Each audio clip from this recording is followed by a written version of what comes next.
நம்மை படைத்த இறைவனுக்கே எல்லா புகழும். அஸ்ஸலாமு அலைக்கும் வரஹ்மத்துல்லாஹி வபரகாத்துஹ். ஒரு யானை ஆற்று தண்ணியில் நல்லா சுத்தமாக குளிச்சுட்டு ஒரு பாலத்தை கடந்து போச்சு. அதே பாலத்தில் அந்த யானைக்கு எதிரில் ஒரு அசுத்தமான பன்றி ஒன்று சேற்றுனால மூழ்கி கடந்து வந்துட்டு இருந்துச்சு. அது அந்த யானையை ஒரு கர்வத்தோடு பார்த்துச்சு. ஆனால் அந்த யானை அந்த பன்றியை ஒன்றுமே பண்ணாமல் அந்த பன்றியை விட்டு ஒதுங்கி போயிடுச்சு. இதை பார்த்துட்டு அந்த பன்றி தன்னுடைய நண்பர்கள்கிட்ட போய் சொல்லுது, பார்த்தியா நான் எவ்வளோ பெரிய ஆளுன்னு, அவ்வளோ பெரிய யானையே என்னை பார்த்து ஒதுங்கி போகுது அப்படின்னு சொல்லுச்சு.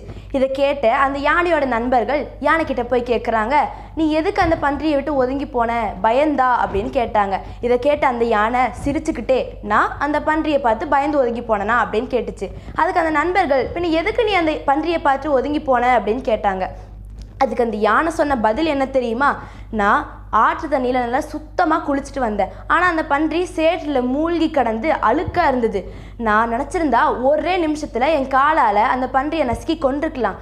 ஆனால் அந்த பன்றி அசுத்தமாக இருந்தது. நான் அதை விட்டதுக்கு காரணம் என்னென்னா அந்த அசுத்தத்தை தடுக்கிறதுக்காக தான் அப்படின்னு அந்த யானை சொல்லுச்சு. தீமைகளை விட்டு ஒதுங்குறவங்க பயத்தால் மட்டும் ஒதுங்க மாட்டாங்க, அந்த தீமையை தவிர்க்கிறதுக்காக ஒதுங்குறவங்களும் நிறைய பேர் இருக்காங்க.